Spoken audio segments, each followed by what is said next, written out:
O Lord of hosts, be with us, for we have none other help in times of adversity but Thee. O Lord of hosts, have mercy on us. Welcome back, everyone. This is David Patrick Harry with Church of the Eternal Logos, and today I want to talk to you guys about the reenchantment of culture. And so today's video is going to be playing off of, building upon a very popular, arguably famous sociological theory from the late 19th century by German scholar Max Weber. And so he had this theory that you guys may have heard of called the disenchantment of the world. And it has to do with the rise of secular scientific rationalism, essentially supplanting and displacing religious and traditional beliefs within a society and taking ultimate value, and in so doing begins to disenchant the world through modernization, bureaucracy, secularization, all these different things that we've spoke about previously on this YouTube channel. So what I'm then doing is using the disenchantment of the world as the sort of premise, as the framework for this video that I think most of us would agree with, that the world has been disenchanted, that we've lost a sort of spiritual and religious, mystical understanding of reality of our lives. And so what I want to do is then talk about how we as Christians can re-enchant culture. So maybe not the entire world, but certainly American, European culture, wherever national or whatever nation you find yourselves in currently, that we can begin to take over culture. But first we have to identify where the battlefield is. And so to re-enchant, to reinsert meaning, to reinsert Christ and the Gospels into culture, we first have to figure out where the battlefield is. And that's where I'm going to be talking about art. Art in a very in-depth way, really.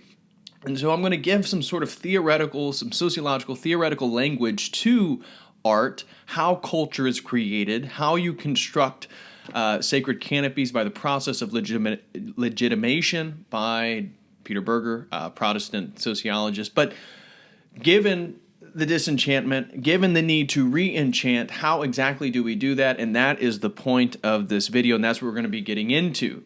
But before I dive deeper into the topic at hand, I first want to mention, I don't usually do this, although I probably will be doing this more frequently, is ask if you are interested, if you enjoy what I'm doing here, if you support the videos that I'm bringing new framework, new perspectives, always bringing dense content, lots of information, and you've seen this occur for almost a year now, and you feel like, you know what, this guy, he's been doing a lot of dancing, and I think I'm going to throw some shekels at him. I would greatly appreciate that by going to my website, davidpatrickharry.com, churchoftheeternallogos.com, to take you to the same place. Check out my new website and click the donate button in the top right-hand corner. And if you're able, this is only if you're financially able and you appreciate what I'm doing, if you could please donate any amount, it would be greatly appreciated. And if you are in a position in which you can, to make that a reoccurring monthly donation, anything over $5, $10, you're automatically going to qualify for a website subscription membership as soon as that becomes available, where I'm going to start having exclusive content only at my website, where I can get into more controversial topics and get outside the language policing of YouTube. And so if you want to hear some unfettered opinions about controversial topics, well, you're going to have to be a website subscription member. And if you're already donating $5 or more through the website on a recurring monthly basis, you'll automatically get a membership, because that membership is going to be $5, $4.99 a month. And so that's going to help me do a lot of the things that I have planned. For example, tons of courses. I'm going to be putting together, I just bought a green screen, I'll be putting together all these academic, graduate level courses that are going to be highly edited, highly professional, very well done on a variety of topics: world religions, intro to new religious movements, Western esoteric traditions, history of magic, basically, the use of drugs in religion and spirituality, historical and contemporary perspective. All these things, I'm going to have at least 10 videos within each, highly edited courses, and you can buy individual courses if you will. And merchandise, I have merchandise coming out. But of course, to build all this stuff out, it takes money. And so if you guys are interested and would like to support and contribute to what I'm trying to build here, I would greatly, greatly appreciate that by going to my website, davidpatrickharry.com, churchoftheeternallogos.com, and clicking that donate button in the top right corner and setting something up through PayPal. So anyways, with that being said, now let's get into the video topic. Max Weber, the famous German sociologist of the late 19th century, early 20th century.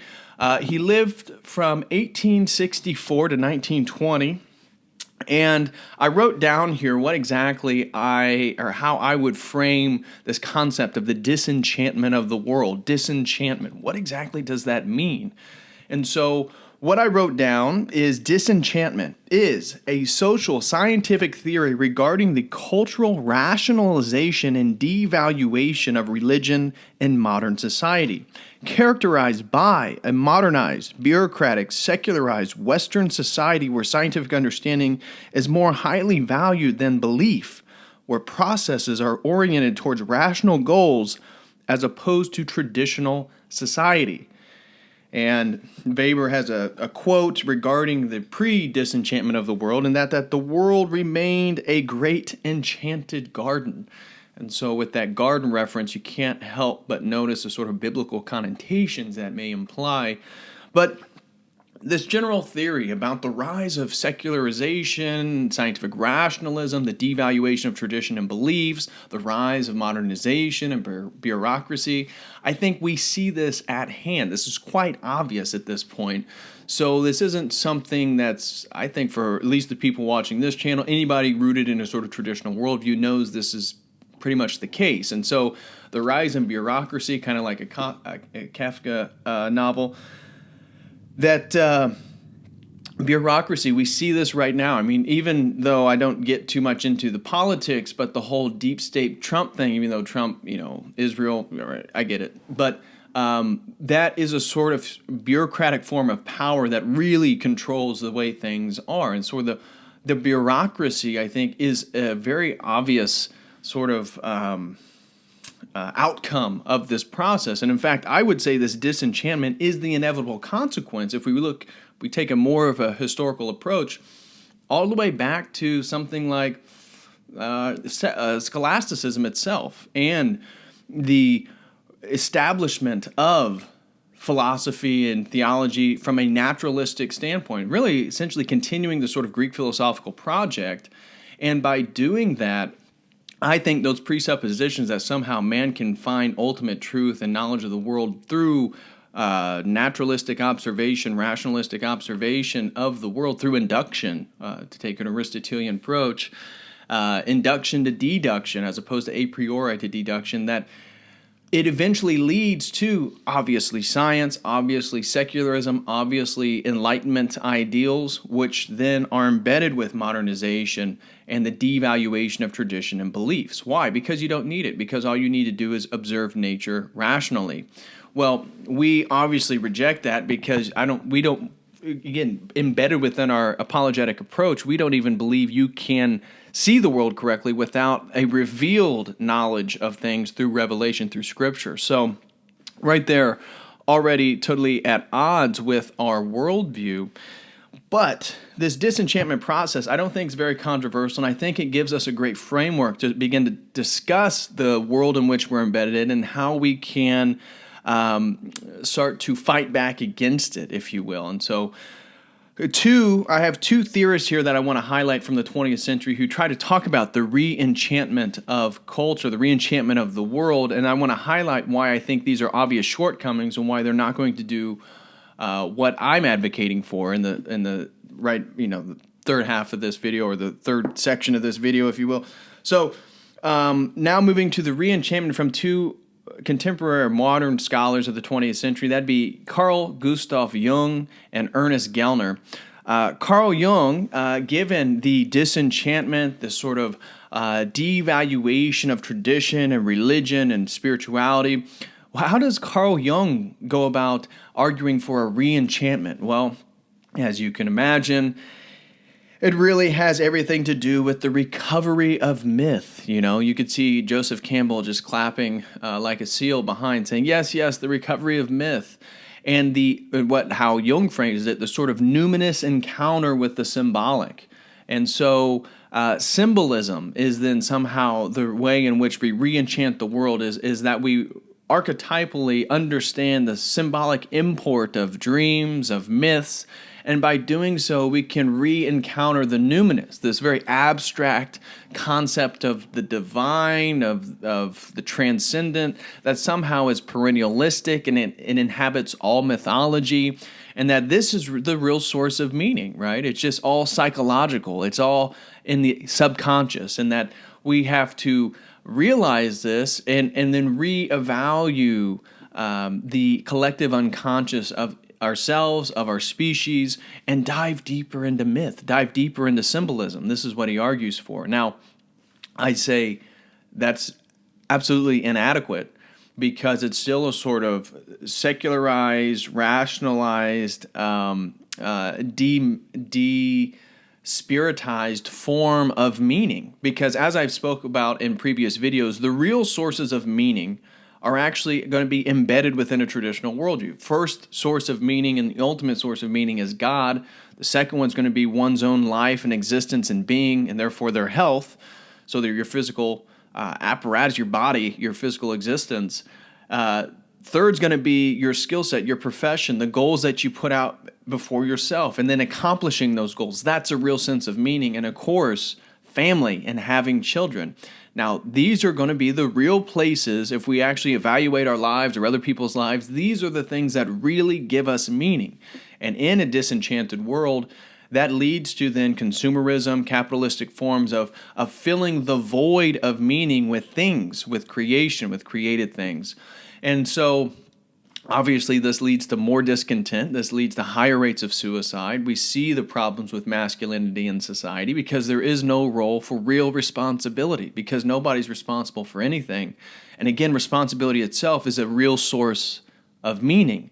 And so Jung, I think, comes up short in his symbolic mythological approach. Now, Ernest Gellner takes a different angle, still, I think, inadequate, but Ernest Gellner, the famous British Czech philosopher of the 20th century, he was very critical of critical rationalism, and he advocated for a reenchantment of creeds like, hear me out here, psychoanalysis, so a sort of Jungian approach, Freudian Jungian approach, Marxism, Wittgensteinianism, so that's going to have to do with language, phenomenology, so one's own personal experience taking a new sort of import of understanding of epistemology and what's true it's going to be subjective, it's going to be rooted in one way or another in terms of our own personal experience. And then ethnomethodology, which is really about how social order is produced. It's more of a sort of theoretical field. And so he thinks that, if we just take these re-enchantment creeds, well, we can re-infuse meaning back into the world.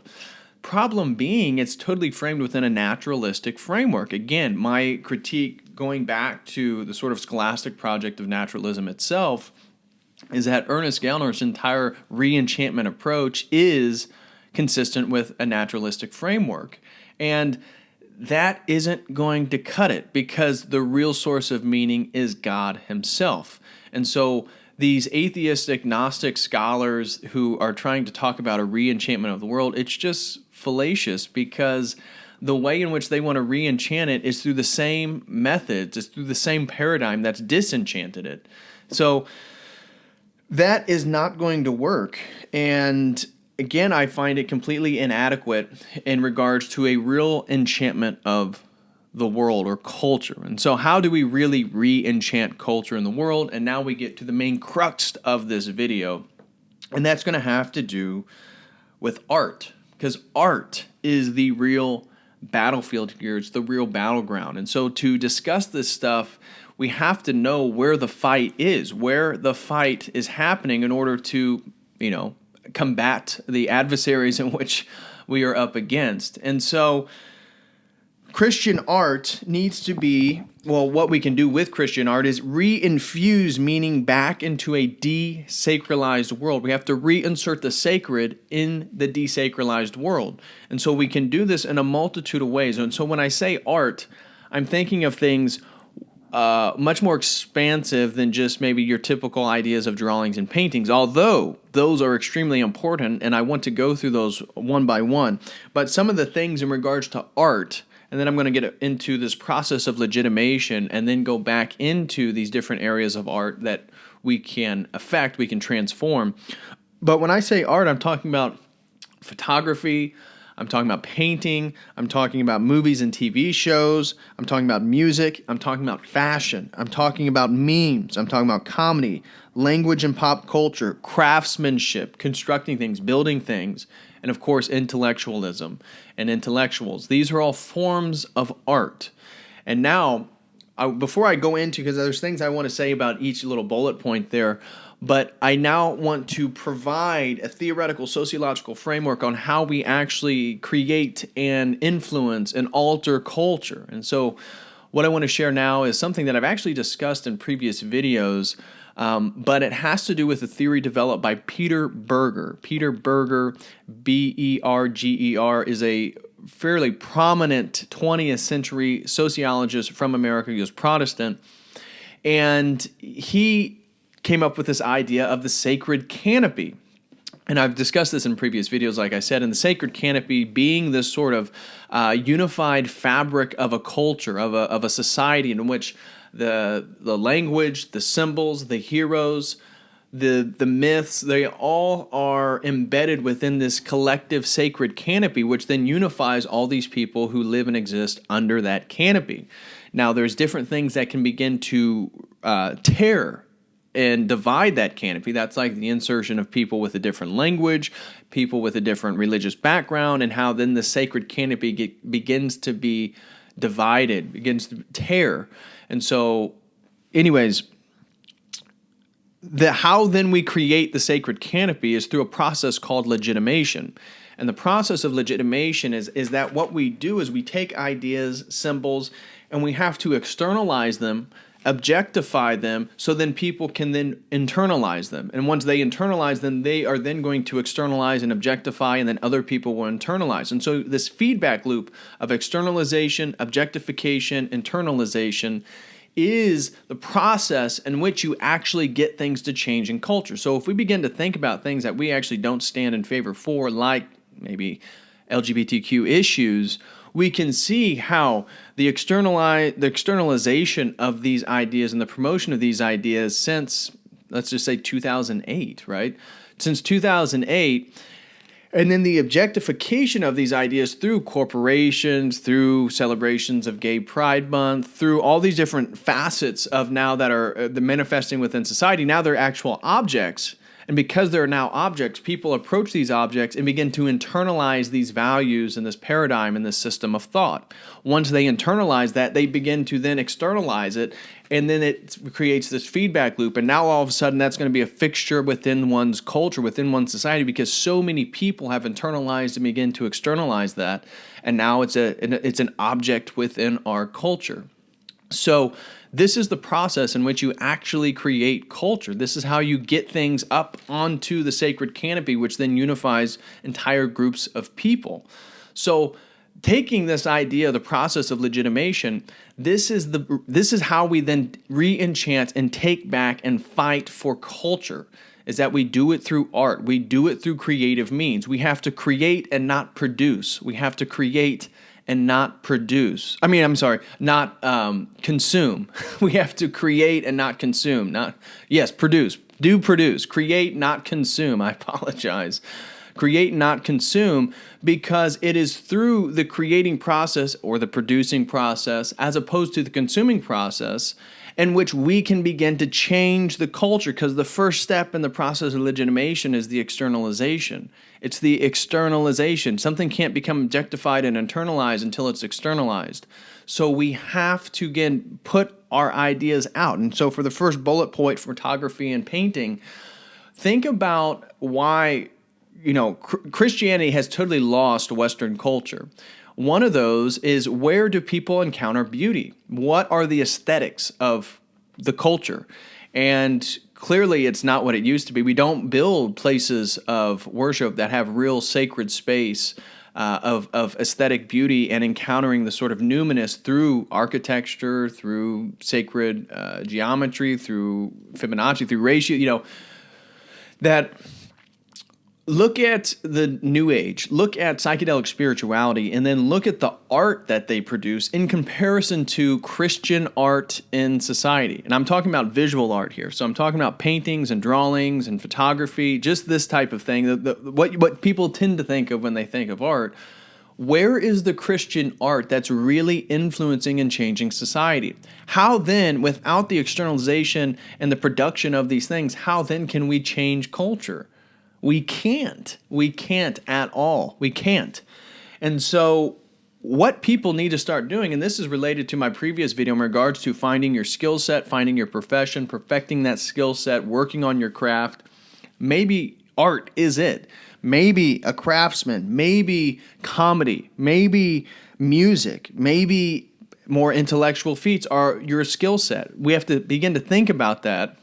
But look at psychedelic spirituality and the visionary art, the beautiful colors, the way that their art is, their whole worldview is embedded within their art, that it's captivating. We don't have to agree with what the things that they promote, but look how beautiful the art is. Look how beautiful the things that they produce in regards to the color, in regards to the sort of mesmerizing aspects of the things that they produce. And so then now look how spiritual but not religious is the largest single religious demographic in the United States. It's because they are they're externalizing, objectifying, internalizing to a point in which that community is growing, those ideas, that paradigm is growing, and therefore it's actually affecting in a major way United States culture, American culture. It's changing our understanding of religion and spirituality and tradition. So we can begin to do this exact thing on our own by creating encounters with Christ and the Gospels through art, through beautiful art in modernistic times. It doesn't mean you have to make a Renaissance painting or something like that. In fact, that would not be ideal. We need to bring the beauty of the Logos and Christ and Christianity and the Gospels in through the use of more modernistic techniques. And I know that abstract expressionism, much of contemporary modern art is absolutely atrocious. So I don't mean the sort of simplified postmodern understandings of art, but digitized forms, gifs, things like that, things that can really captivate people and show people real beauty. And so even churches, we don't build churches like we used to. We don't build sacred space like we used to. And so architecture is obviously another point in which we externalize, objectify, and internalize that we can begin to change American culture. So moving on to the next one is movies and TV shows. This is obvious that people's the dramatic influence that Hollywood movies and TV shows have on society it can't go unnoticed. Whether that be Will and Grace, again in the normalization of homosexuality in the 90s. I mean, this stuff was unheard of before, and now look at where we're at. And that's because of the way in which they've used this process of legitimation. And so we can begin to do the same thing in regards to movies and TV shows. And so I'm not totally familiar, but I know that Netflix now, there's a Christian option called PureFlix. So it has more Christian and traditional and more conservative-based entertainment and content. But we need to think about how we can begin to build things. Maybe your passion is movies. Maybe your passion is TV shows and film production. Well, that is wonderful. We need Christians doing that stuff, inserting a Christian message into those mediums. That is a way in which we can really and seriously, dramatically change culture. Another area, of course, is music. I think music is probably, out of the ones that I have, the one in which Christians occupy the most. I think there is a fairly healthy music scene of Christians inserting Christ's message and stuff like that into their music, and it's very high quality. I listen to a lot of Christian music. But music itself is another area in which we can begin to do this. Now, of course, the music industry itself is in opposition to all those wholesome, conservative, traditional values, and that's why not taking the ticket, not trying to become, the Justin Bieber of the world or a Lady Gaga, but somebody who can actually create really good art, that is talented, that does it themselves independently, and can create really a sustaining career because people respect and value what you do. You can do that with music. You can do that with fashion. Fashion is another one where we can really start to influence culture. And this has to do with men dressing right. Stop dressing super casual all the time. Stop wearing, sweatpants out in public. I know these are minor things, but you as an icon of Christ is another way in which you are an objectified form of this process of legitimation. You are the externalization of these values. The way that you look and present yourself then in public is a form of the objectification that then when you encounter other people and they see your heart and they see how you present yourself and the way that you look, well, then they start to internalize that as well. And so when people point to early 20th century, the way that men dressed with suits and top hats and the way women dress, well, we can do this ourselves by dressing that way. That is a form of taking back culture. You have the power. I have the power. We just have to do it in unison. We have to do it as a group, and things just start to change. Things start to evolve.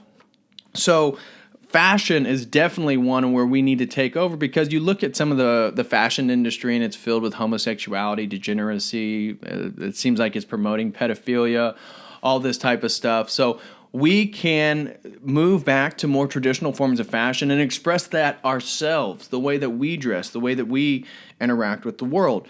Memes, I think, is the most obvious way in which this warfare has been encountered so far, especially since, 2016 with the election of Donald Trump.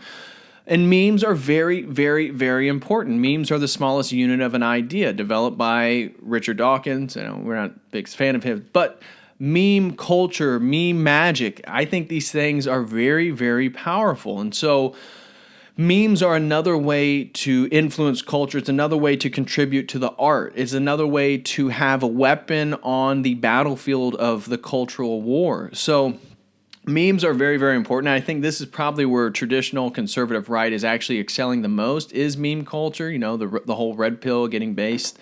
So that, I think, is probably the healthiest dimension of our reenchantment approach towards culture. But tied to that is getting more serious and not just doing anonymous memes, but comedy itself, being a comedian. So I think of somebody like an Owen Benjamin here, although you may disagree with some of his ideas, that's fine. But just the idea that he is a comedian who's been ousted from the sort of elitist Hollywood circles, and he's still making a prominent career by critiquing, mocking, making fun of the dominant society, the progressive culture we live in, the fallen world. And he's doing it from a Christian perspective. Now, maybe you would prefer to have maybe a little bit more sophisticated on your theology, this or that. But if humor is something that you're actually gifted at, we need more Christian comedians commenting and mocking society. And that is a very easy way to shift people's perspectives and their lens of perspective, their view of the world, by jokes, by making them laugh. And so that leads to then language and pop culture. Like I said, red pill, being based. These are linguistic phenomenons. And language, again, in this process of legitimation, language is the bedrock. Language, and the people who we're in opposition to in regards to this culture war, they know this. They know that language is the medium in which the war is really being encountered, and that's why everything is inversed, right? That's why the people who are actually enforcing fascistic ideologies then call everybody else Nazis, right? The inversion of language is a way in which you can really begin to control language. And that's why they're all about the redefining of words. Words no longer mean the same thing as they used to mean. We have to stop that. We have to make words mean what they used to mean. And we have to create new words that move the conversation in our favor. And being based or being red-pilled, these are linguistic phenomenons that are doing just that. We can think about this and contribute to this more and more and more. And this really becomes pop culture then, just like the Elon Musk referring to the red pill, Not that he's beige. I mean, he's throwing up 5G satellites left and right. But that this meme, this language, this symbol is beginning to spread more and more and more. And so that leads to craftsmanship. So I mentioned architecture. Maybe you're a woodworker. Maybe you work with metal. Maybe you're a blacksmith. Maybe you make knives. Maybe you make anything. Maybe you're a plumber. But craftsmanship is an essential skill and one that we again can influence culture with. So if you're a Christian and you have a skill and you can make things, you're a craftsman. You can build houses. You can, just do whatever skill that you have. This is another way in which we can begin to influence culture and we can take it back. And the idea, just like the long-term perspective in my last video where we're talking about the decade-long perspective for the 2020s, guys, we start doing this stuff in a very serious way. We begin to create our own sacred canopy, which we're already doing through online communities, but we already have our own culture. And then what we do is we don't compromise and we continue to contribute to our own culture, right? We consume the music of people within our subgroup. We consume the entertainment, the videos, the movies that correlate to our values. That this is, just like the Jews, in terms of the in-group preference, we can do the exact same thing. And within a couple years, within 5 years, we can really, really have a serious influence on society, on culture. And given that we're going to be rooted in God, we're going to be rooted within a traditional base, it's going to be more and more and more appealing for people because it's going to have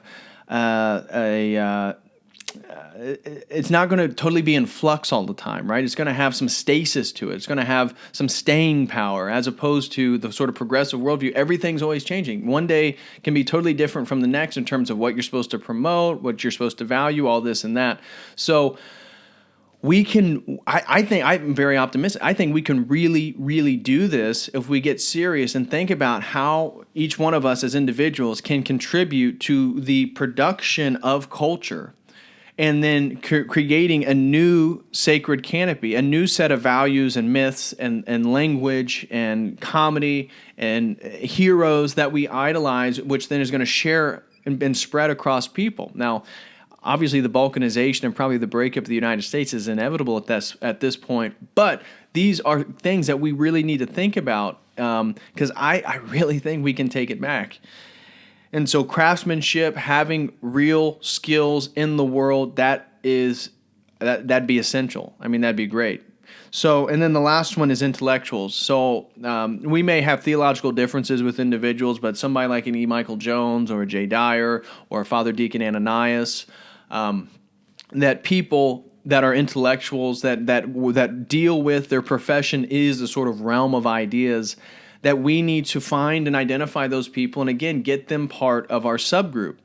And, within the subgroup can be another subgroup of just Orthodox. But I think to really transform culture, we need to create things that appeal to Christians outside our Orthodox circles, although ultimately that is who it's for. And ultimately we're trying to get people to the Orthodox Church.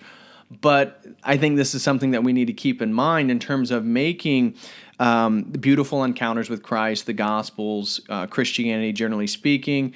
And we can use Orthodox theology to do that because most of this stuff, people aren't actually privy to the theological import of images and stuff like that. But we can be, and we can begin to produce and influence culture. And so intellectuals, I think, are certainly one area, or the last area that I wanted to highlight. I don't think it's the most important because I think it's the intellectuals are sort of a later byproduct of all the other things that have to occur first.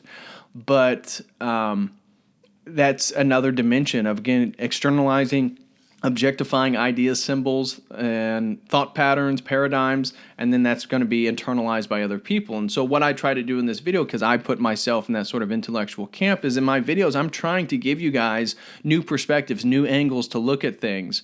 And you may disagree this or that, but you can't not notice that by me doing my videos, somehow I've been able to shift your perspective to maybe see something that you didn't see before. Maybe you rejected, maybe you didn't, but that movement and perspective is me externalizing something, objectifying it. Now you see it, and now you can choose whether you want to internalize it or not. So what I'm doing in these videos is a process of legitimation in terms of a cultural context, sort of sociological, theoretical approach. So that really ends my video in regards to how we can take over culture. Well, we do it through art. We have to transform art, and by transforming art, we can re-enchant culture, which is eventually going to create a lens, a paradigm to re-enchant the world itself. Because what we're doing is we're infusing God, the source of ultimate meaning itself, back into culture. That is the reenchantment. The reenchantment isn't just us trying to do art. The reenchantment is that it's about God. It's about Logos. It's about Christ. It's about the Trinity. It's about Christianity. And then hopefully we get more people that it's about orthodoxy. But we need to make our goals a little bit more broad from the get-go. So that's my ideas. Hope it made sense. Hope you guys liked what I thought. Please like, share, and subscribe to this video. If you know anybody who'd be interested in these topics, please share it with them. Send them the link. Maybe they'd be interested in subscribing to the YouTube channel. Again, thank you guys for all the love and support. If you would like to contribute to what I'm trying to build on this channel, if you are thankful or you appreciate what I'm trying to do, going to my website, davidpatrickcarey.com or churchoftheeternallogos.com, checking it out, clicking that donate button in the top right corner, and potentially, if you're able, only if you're financially able, to set up maybe a monthly recurring payment of $5 or more, automatically going to get you a website subscription membership when that becomes available. But I would greatly, greatly appreciate it. I appreciate anything. If you guys just have 50 cents to send, I appreciate it. I really do. So with that being said, please, again, like, share, and subscribe to this video. And until next time, as always, God bless.